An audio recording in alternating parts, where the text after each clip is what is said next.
Welcome. Today is the Personalised Care webinar, Social Prescribing Link Worker, a catalyst for creating health.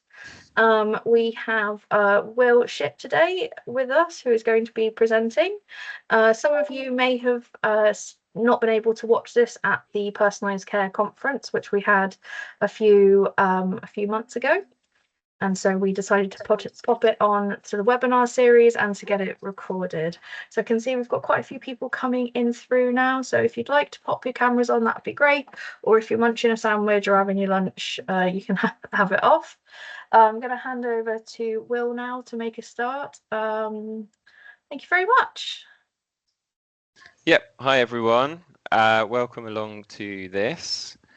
So my name is Will Shipp, and I'm going to do what everyone does at the start of these things and share their screen. And this is so I can remember what my name is and what I do and all of that stuff. So just a bit of fiddling around. So you should be able to see my screen. Brilliant.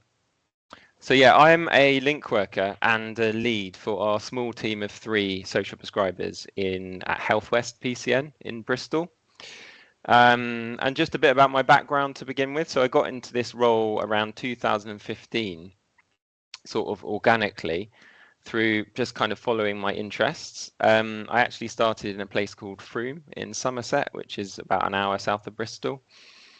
And I think what interested me in this role is, of course, like working with people and the richness that offers, but also that I felt this role is about improving health. And I'd learned through my own health journey that getting or being healthy isn't often a straight line. It's quite wiggly. And that finding people who can guide you and give you options you'd never thought of can be essential, especially when you get stuck. And that's kind of what we do in this role, isn't it? We kind of skillfully guide, we support people, and we give them more options. And effectively, we're supporting people to create more health in their life in their own unique way.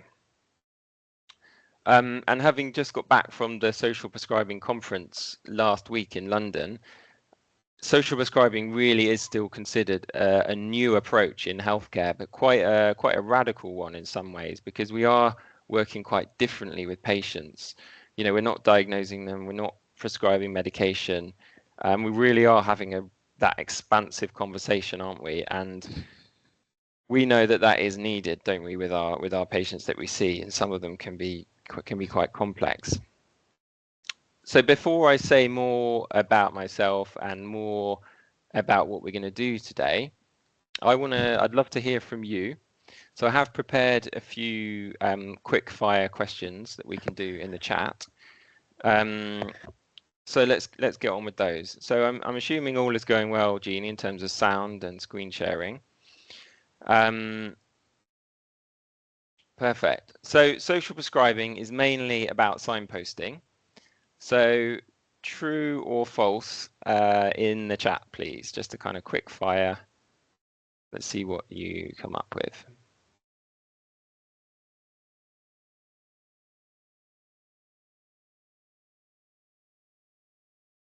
Okay, sorry, Beverly, thanks for joining, but these things happen. I think that's everyone. That is very reassuring. I'm glad everyone's put false. Okay, the next one. When we're not signposting, what are we actually doing with patients? So this is kind of a broad brush question to the next quickfire question. So what are we doing? Think about that for yourself. What are all the things that we do when we've not got that wonderful referral or signpost to offer someone?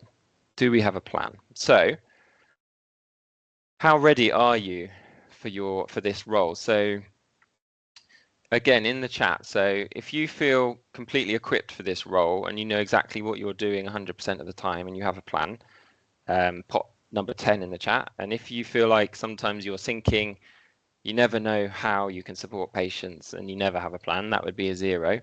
And anywhere in between. So in the chat then, please, where do you think you are 0 to 10.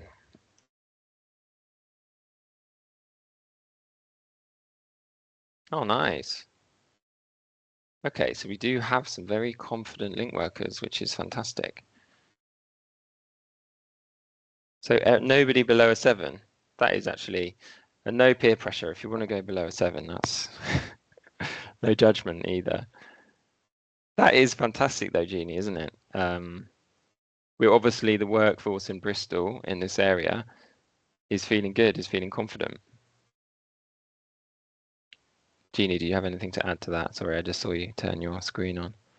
No, I think it's good No. that we're feeling so confident. I think Yeah. I think we've got lovely experienced link workers, which some of our link workers have been in post now since 2019 or 2020. So we've had a good wealth of experience here. That is brilliant. So next slide.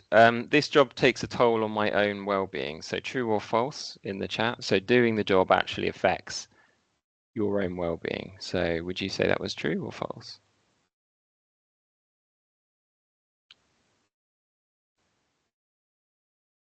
And I do apologize for having to make you put your sandwiches down and get onto your keyboard so early into the session, but yeah, so we've got a lot of kind of halfway houses. It is true, but we feel well supported. Sometimes true. True. It's generally true. If not all the time, then sometimes. Anyone else to come in there? Feel free to improvise as well. Any other comments on the beyond the true and false dichotomy? I think that's a good balance. So what about this one? The more well I feel, the better I am at my job. So true or false on that one?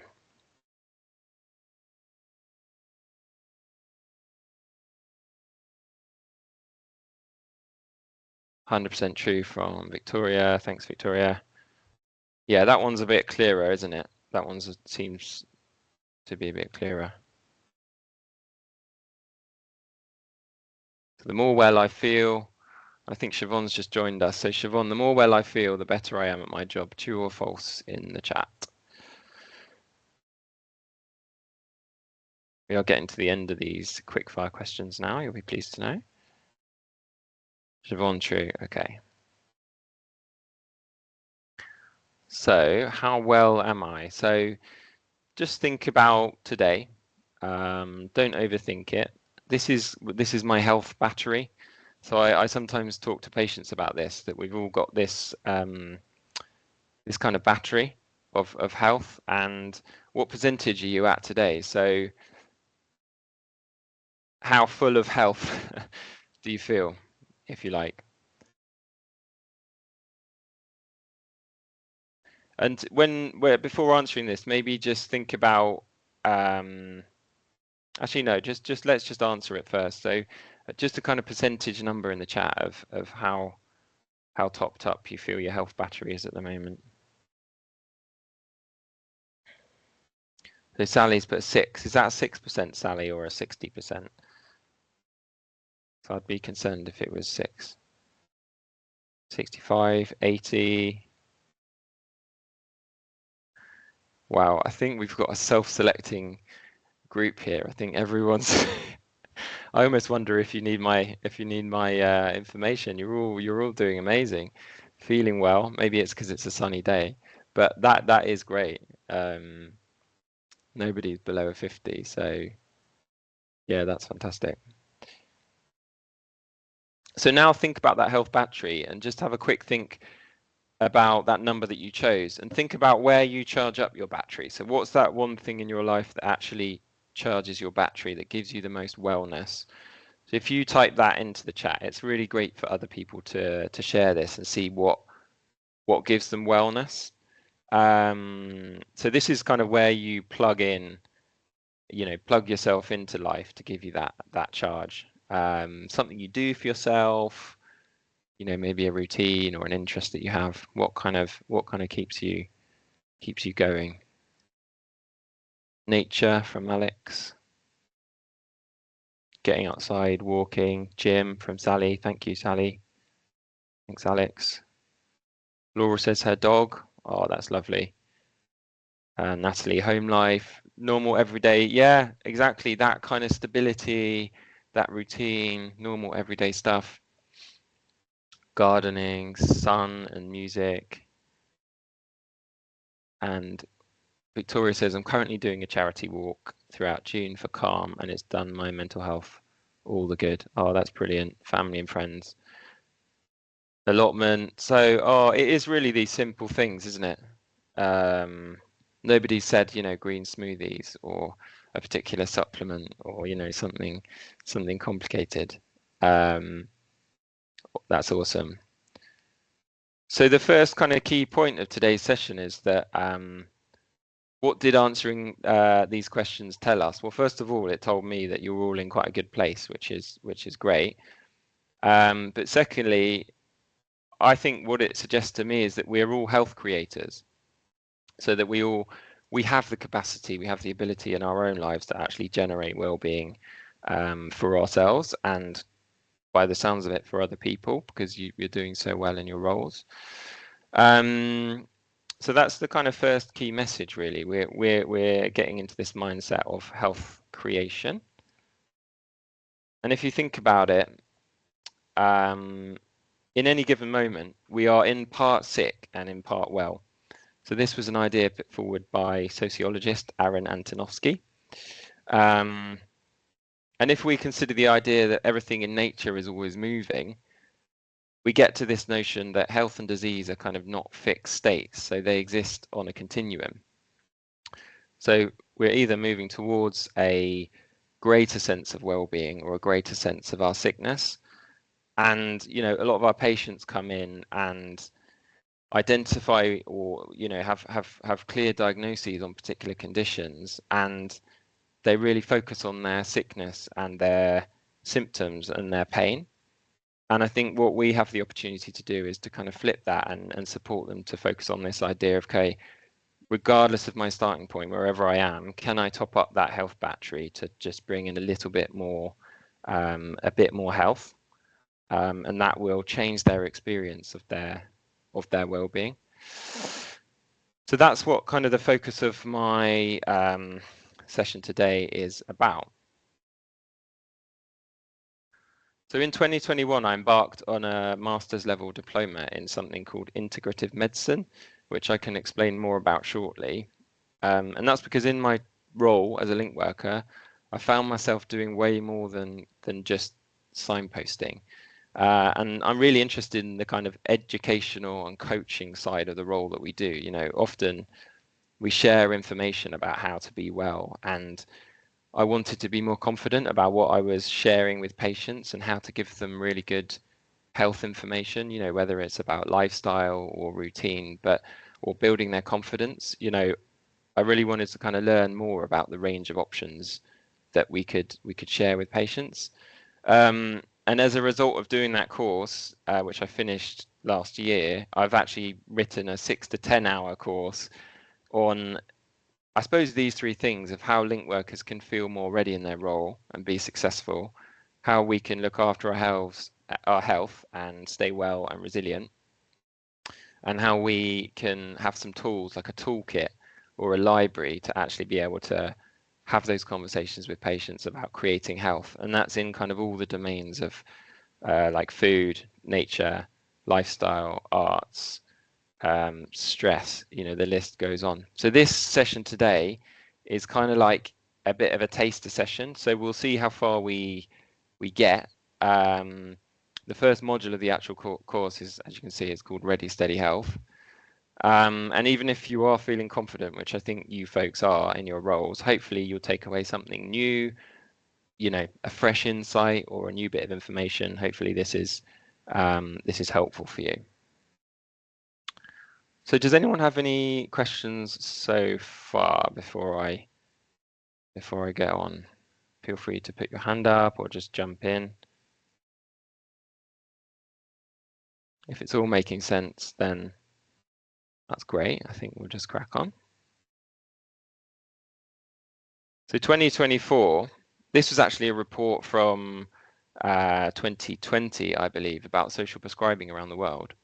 Because it's important to think about the kind of movement that we're involved in. It's a global movement now.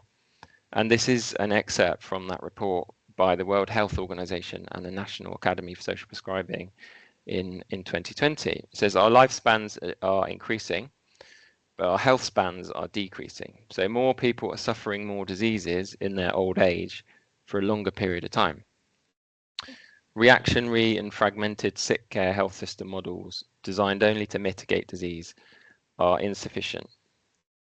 So the global focus must shift towards a salutogenic model that prioritizes health creation and disease prevention. So the growing evidence base of social prescribing as a health systems reliever and well-being promoter has produced international interest. And I think as of today, I think there's about 40, somewhere between 40 and 55 countries in the world doing social prescribing. And actually, if you want to look up this report, they just published a brand new one. I think it was last week or the week before. So this is actually the cover of the older one.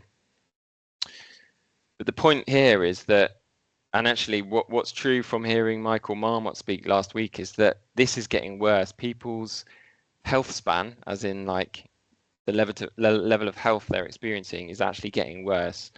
And so the type of work that we do is really needed. We also all know about health inequality and, you know, cost of living and all of that, and all these things where people feel life is actually getting worse and it is actually affecting our health. So the work that we do is really important, and it is being recognized across the world. So if you haven't seen that, hopefully that's just a new little bit of kind of inspiration for you. So there's a suggestion here that we need to move towards a salutogenic model. So what is a salutogenic model?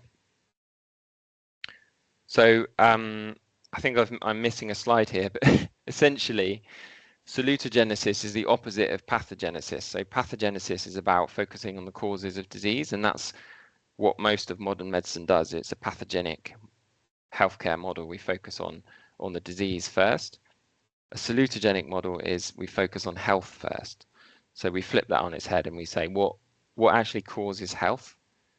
And that's really not to say that one is better than the other, but that's just to say that where we're working as social prescribers, our emphasis needs more to be on the health side of things, because we don't have all that, you know, that knowledge to be dealing with disease and getting into the nitty-gritty of people's symptoms.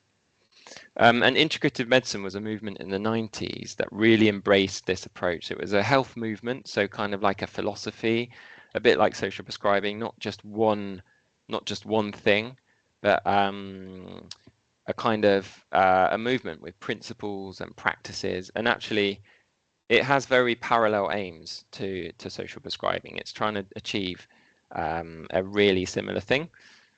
And so I believe that by learning about integrative medicine, we can increase our confidence and gain more tools to do our job better. So I think we can use it as a bit of a source of inspiration. I kind of consider it a bit like the wise uncle of social prescribing. So what are the principles of integrative medicine? Well, there's this focus on the relationship, which of course we have. There's a focus on the whole person, so it's important to consider mind, body, spirit, and community. It's inclusive of conventional medicine, like our role is, but also it prioritizes natural approaches whenever possible. It's critical and evidence informed, so you know, it's important to work in an evidence-based way, and there's a focus on wellness and prevention, but also activating the body's natural healing response. The final thing, which I think is probably most important, is about our own self-care. So I think that question that you answered of like, the more well I am, the more impact that has on my job. I really do believe that we have to practice what we preach and look after ourselves and stay resilient. And it sounds like you folks are doing that already. If we look at personalized care, which is what essentially we're trying to do, and what Jeannie is really trying to support through the training hub, you can see some really similar objectives to that of integrative medicine. I won't read them out, but you can kind of see some very similar things there. And I've put a table together which actually compares the two. So personalized care, what matters to you? Integrative medicine, what are the needs of the individual? And so just have a little read through that. So, and if anything, this is just a kind of reminder of what we're actually trying to achieve in our jobs, right? So, and it's not to say that we need to change what we're doing. It's just to say that there's other approaches out there as well that we can take inspiration from. So yeah. If you pop in the chat, which do you think is the most important of those? Out of all those 1, 2, 3, 4, 5, 6, 7, 8, 9, 10, 11, this is just to check you're still awake and you haven't logged off and started watching YouTube. Pop in the chat which of those is most important to you. You can pick any of those boxes, which is the most important aspect of the care that you provide to your patients.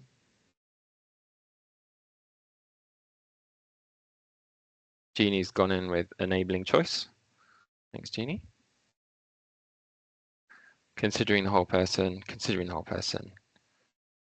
Awesome. This is going to help me actually with time, because we have limited time today. I can move on to some stuff about whole person care. Okay.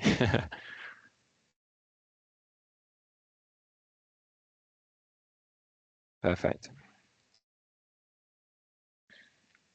And when I did this, just to flip the other side of the coin, which is the challenges that we actually face, when I did this talk at the in-person conference that Jeannie organised, the people who attended came up with these as challenges that they face in their role.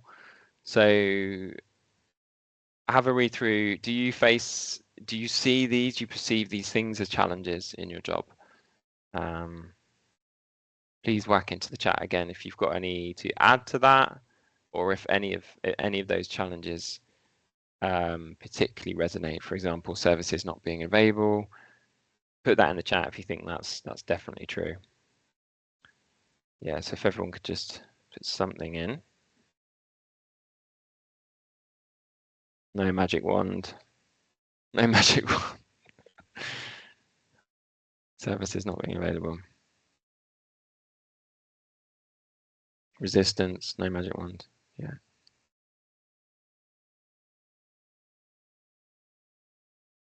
That's a really interesting one, isn't it? No magic wand. What does that actually mean? I suppose we put a lot of pressure on ourselves to be these miracle workers, don't we?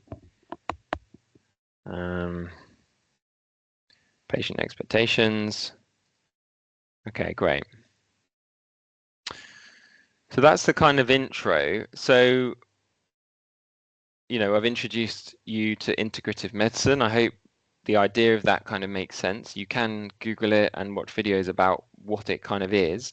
Obviously, America has a private healthcare system, and that's where it started. So a lot of the integrative medicine services in America are obviously accessed privately, where you go in and you get a very whole person level of care. It is just taking off in Europe and the UK at the moment. And yeah, I think what we're doing is very much an integrative approach to healthcare. So how can it actually set us up for success in our personalized care role? So again, these are slides from my course that I'm creating. So there are lots of topics. I am going to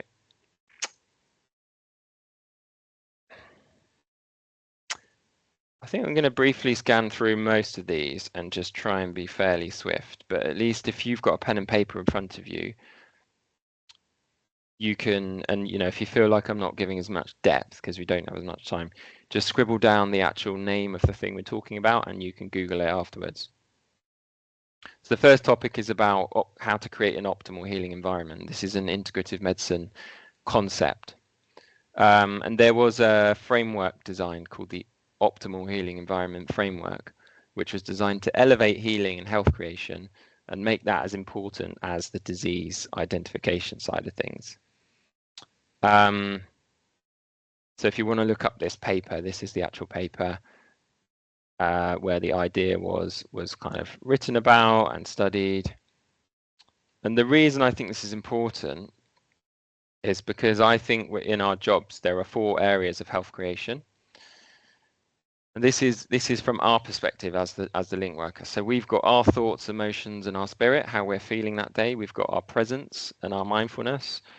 We've got our intention. So why are we doing this job? What do we care about?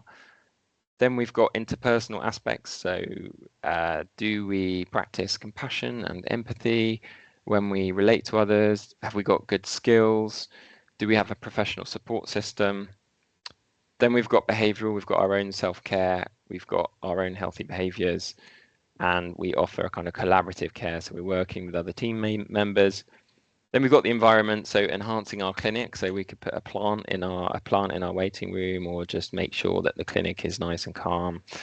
Natural spaces, so that's, for example, we can offer walking appointments. And then planetary health, so that's just a way of us being engaged in environmental concerns and just seeing that as an area that we're creating overall well-being for ourselves and the planet. From the patient's perspective, they've got 4 areas that they create health in. So what's brought them here? They're thinking about that. Why am I here? What do I want? How do I feel? They're also thinking, can I communicate what I'd like to this link worker? Do I feel cared for?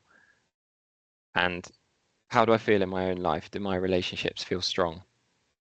And then in their own life, they've got their own lifestyle, they've got their level of knowledge, skills, and confidence, and they've got their relationship with their health professionals. They've got their home environment, the places they go to, and their own relationship to nature. So that's just a quick whistle-stop tour of actually all these different areas where there's a possibility for us to top up that health battery. So if you see each of those areas as having its own kind of battery, we can kind of work within each of those domains.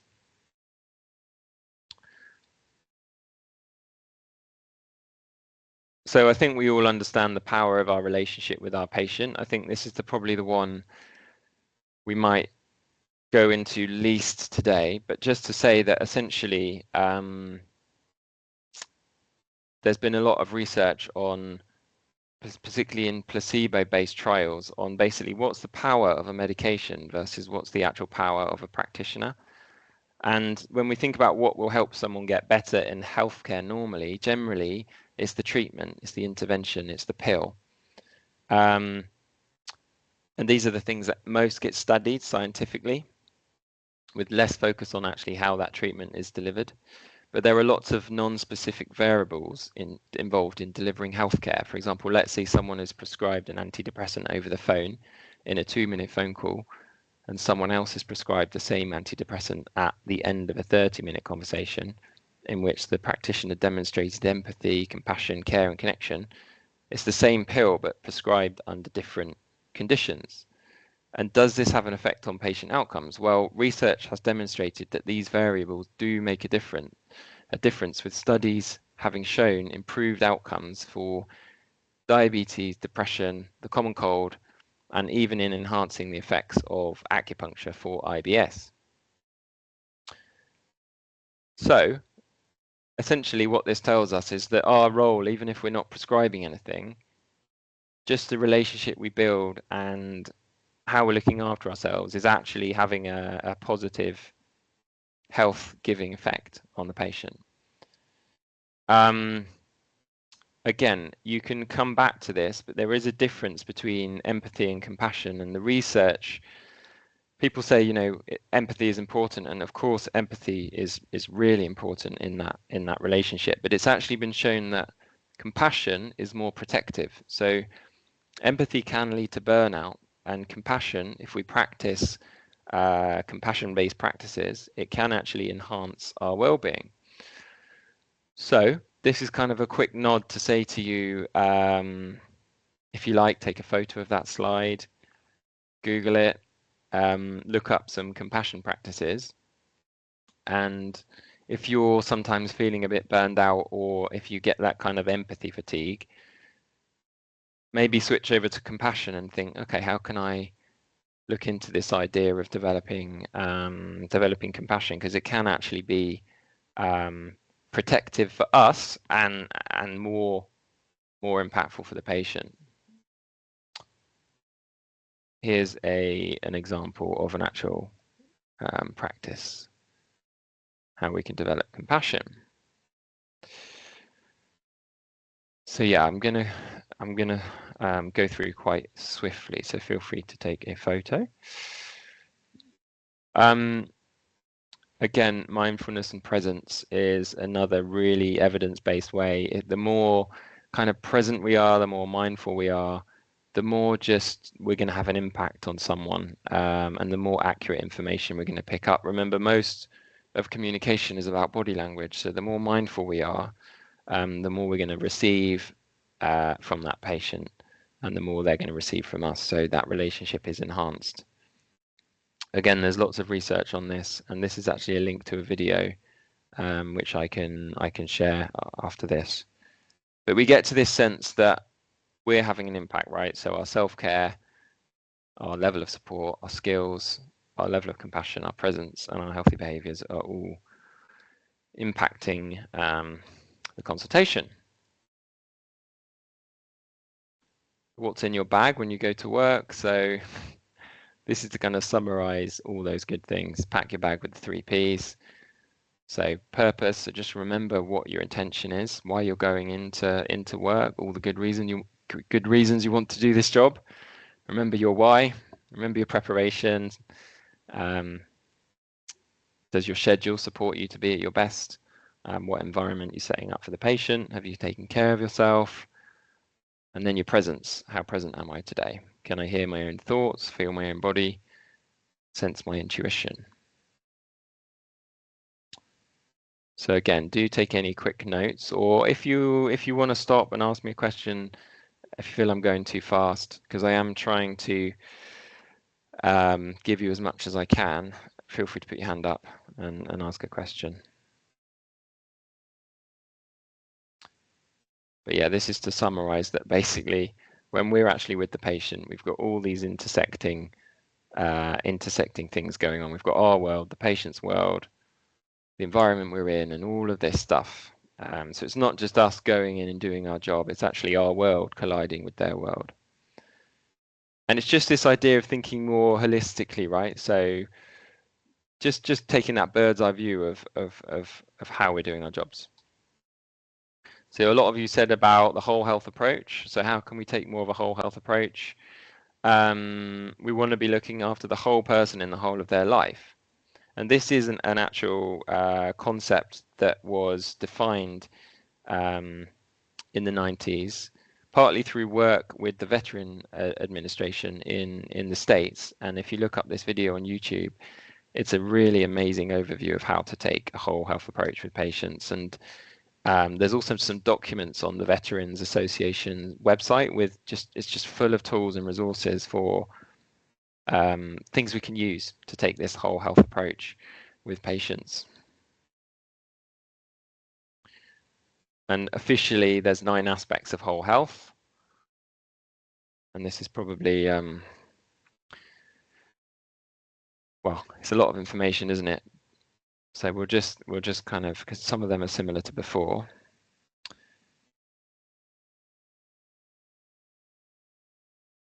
But what I like about the whole health approach, as sort of explained by the Veterans Administration, is this idea of map. So we can start with the patient. We can ask them about what gives them meaning, what's their aspiration, and what's their purpose, and that really becomes the fuel for all of our conversations. And it was, you know, in their work, it was thought to be like the most important question really that we can ask patients, and that map acronym is really memorable as well, so I really like that. But to give you something concrete to kind of take away today, this is a really good health and well-being reflection tool that you can print out. You can do it with the patient. It's from the Whole Health Institute in America. And again, I can link you to this, but it's essentially a health and wellbeing reflection tool. So yeah, do take a note of that. And if you want a copy of that, just well, if you just put in the chat if you want a copy of that, I can share the link with you. You might be able to find it online, but just so I know what the appetite is.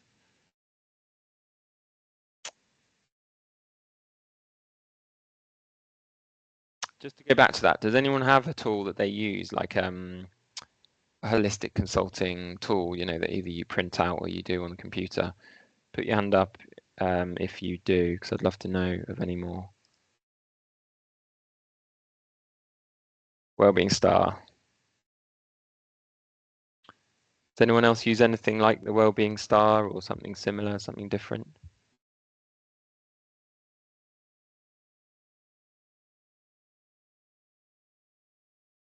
No. Okay, let's move on. So I want to get to some tools.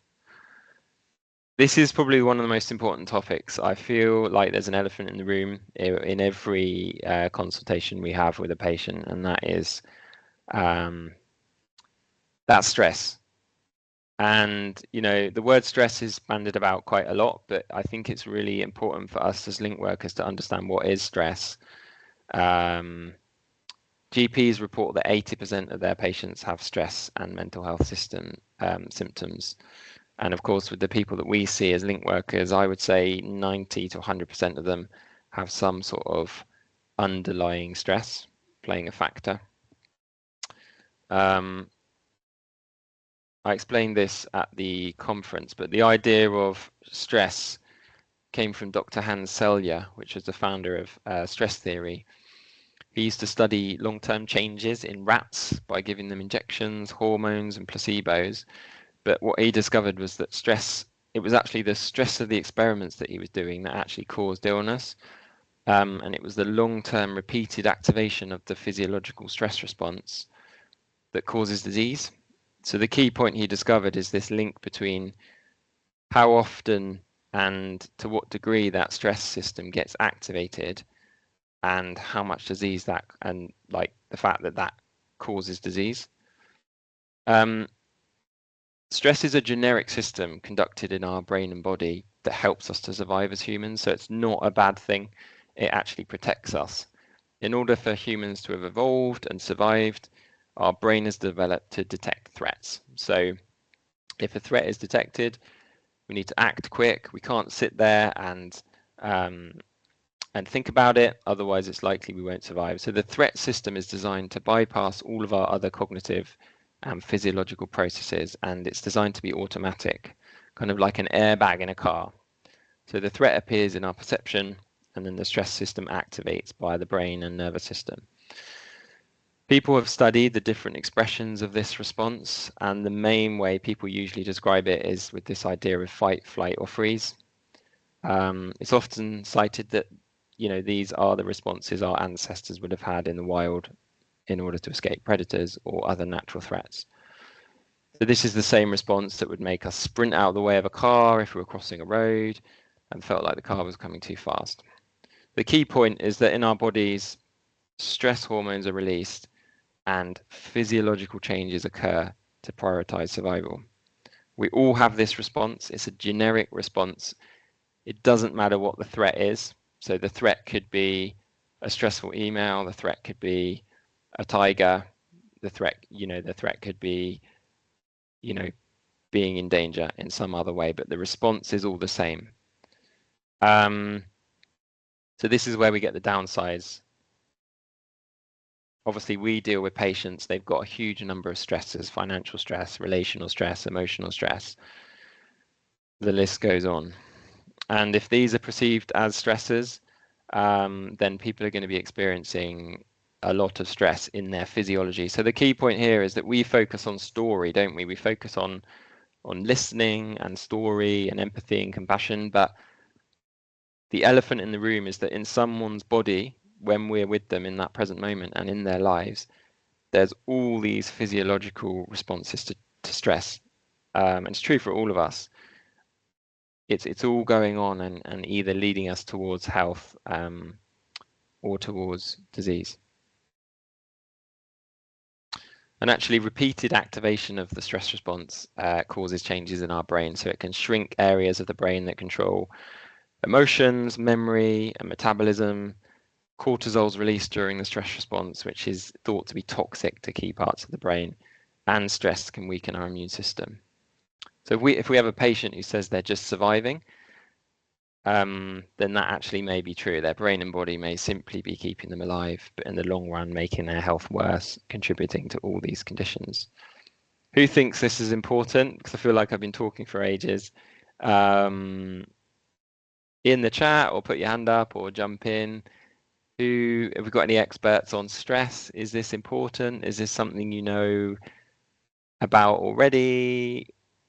Not too much. Kind of where are we at with stress at the moment, folks, in terms of our knowledge? I would say most of the patients I've ever seen have told me they've been stressed about one thing or another. Yeah. And it's whether or not the stress is valid, like can't afford your mortgage, or, you know, things like that are really immediate. But then some people have such a reduced ability to cope that actually they might think it's something quite a big problem, where actually it might have a simple solution, but just because their brain's been in response mode for so long, they can't really see the wood for the trees. Yeah. So I think there are degrees. So there are people who are genuinely stressed is not the right word, but kind of reasonably stressed. The situation they're in is reasonable. Like maybe their council property has just been taken away, or they've, you know, their benefits have just been stopped, and so that's like a reason, you know. But then there are some people who might, for example, have had a small problem, but they've made it in their heads. It's become a big insurmountable mountain because they just have that reduced ability to cope with sort of changes. And just thanks, Jeannie. And to add to what Jeannie says, it doesn't matter if you think their stress is valid or not, or they think their stress is valid, because sometimes people think their stress is not valid, and we have to tell them, actually, no, that's really valid. The point is that physiologically, their body is pinging off this stress response, and it is deteriorating their health. So it doesn't really matter what it is. It's a generic system. It's like a switch, and the same thing happens when you press the switch, regardless of what presses the switch, right? It's really important. So that's going on under the bonnet in all of our consultations in the present moment. So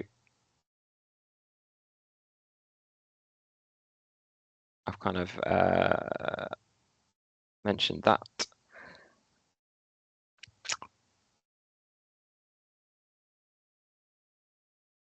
So these are the kind of situations, obviously, we support people in. All of these are linked. In the research, all of these are linked to basically causing stress and causing disease, right? So we're making that link between situations and actual physical disease. And these are actually official stress symptoms as well, which of course we're working with. I think the reason I'm including this is because people think the word stress is kind of used quite a lot, but it's actually a real no, it's a real harmful thing. So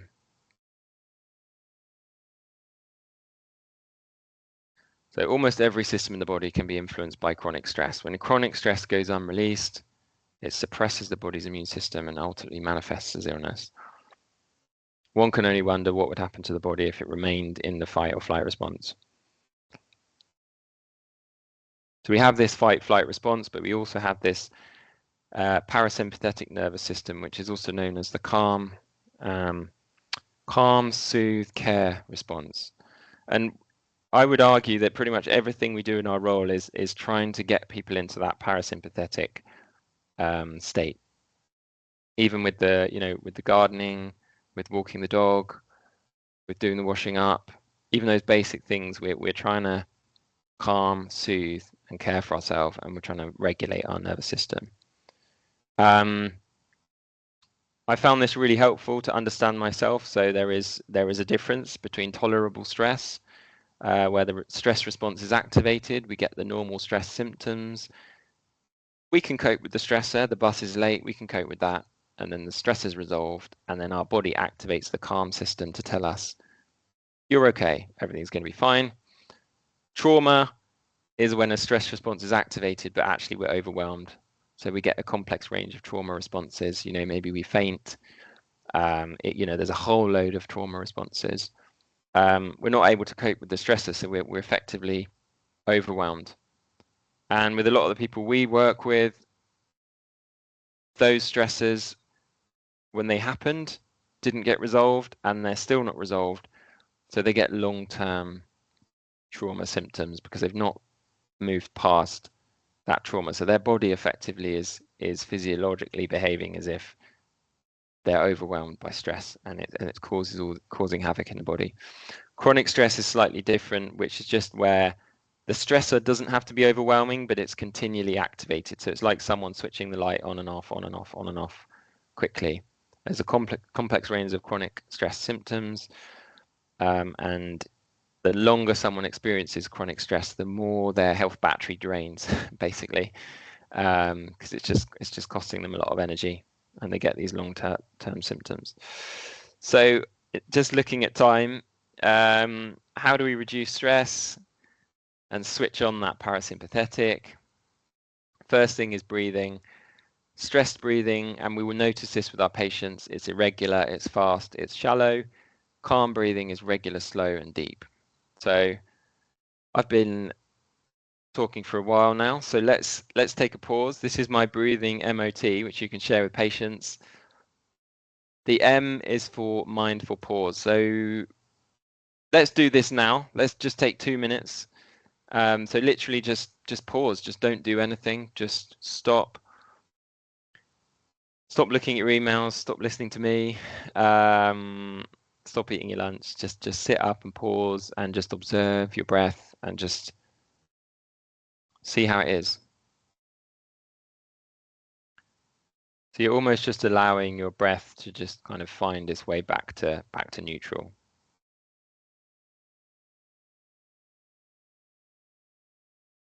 Just say to yourself, my breath is deep, my breath is shallow, my breath is quick, whatever it is.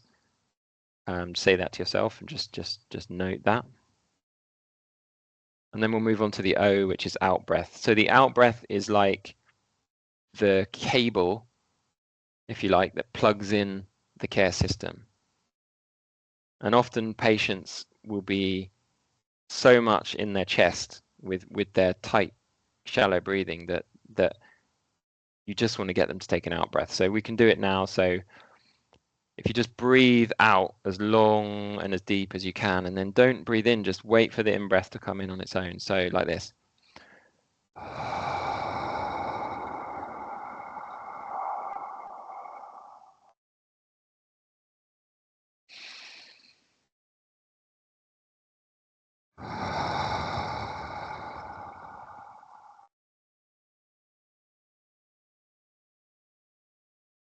So just taking one deep out breath and then letting the breath come back in organically. Do that 2 or 3 times. So you're really preparing yourself for the T, which is those techniques that we talk about with patients. It's better to do the preparation because often I find that if patients are shallow breathing and you tell them a breathing technique, it will just make their shallow breathing worse because often breathing techniques start with an in-breath, and if they're already high up in their chest breathing, they'll breathe in again, and that might lead to hyperventilation. So it's good to do that pause and those out breaths, and hopefully you can use that as a tool. If you've never heard of any breathing techniques for the kind of T bit, I'd recommend Googling these ones. So the physiological sigh is one of the most evidence-based techniques for reducing acute anxiety in the moment. I found this works with patients. I had one patient the other week who kind of looked at me as if she'd just taken a drug. She was just like, "Oh my God, I've never felt so calm." And that's someone who is severely stressed. It's not going to have that effect for everyone, but if someone is severely stressed, the physiological sigh with that preparation can be really helpful. You've got the 4-7-8 breath or the 3-4-5. Again, you can look that one up. And you've got the LSD breathing, which is just long, slow, deep, regular breathing. if you Google it. Anyone got any questions about breathing before we move on?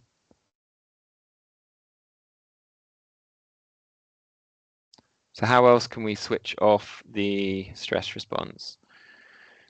This was really popular at Jeannie's conference, the mindful self-compassion. So it's basically we say to people all the time, don't we? You need to be kind to yourself.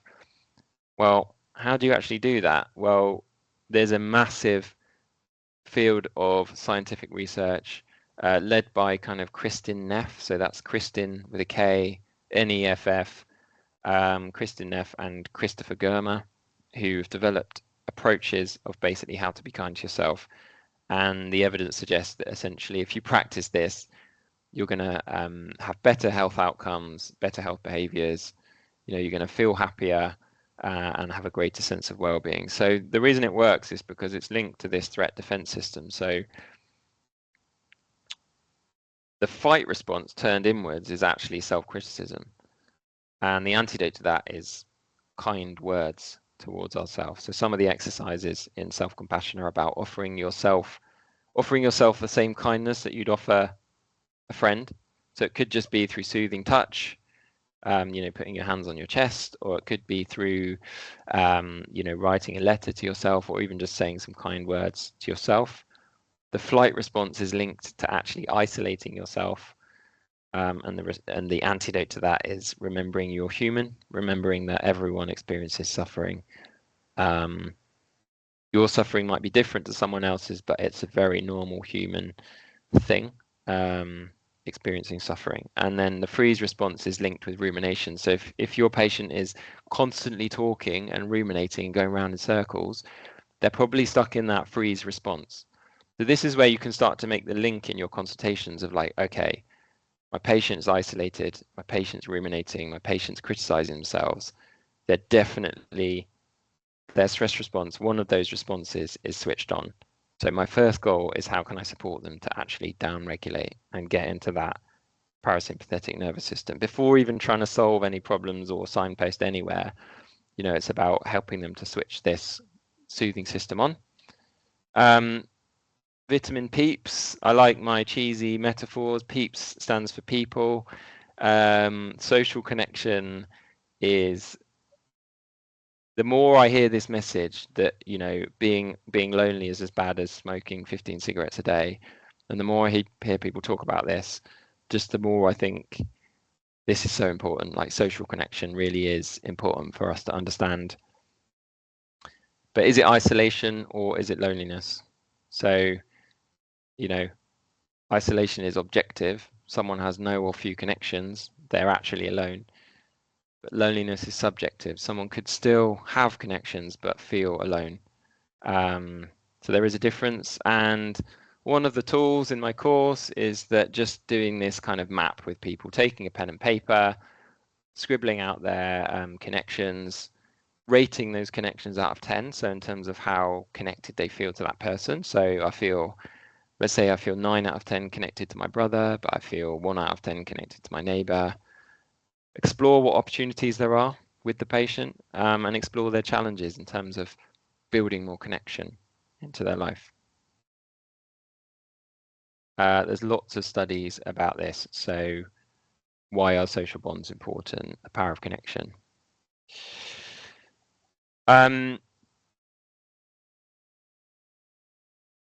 Again, there's that statistic there. Lacking social connection is as dangerous as smoking up to 15 cigarettes a day.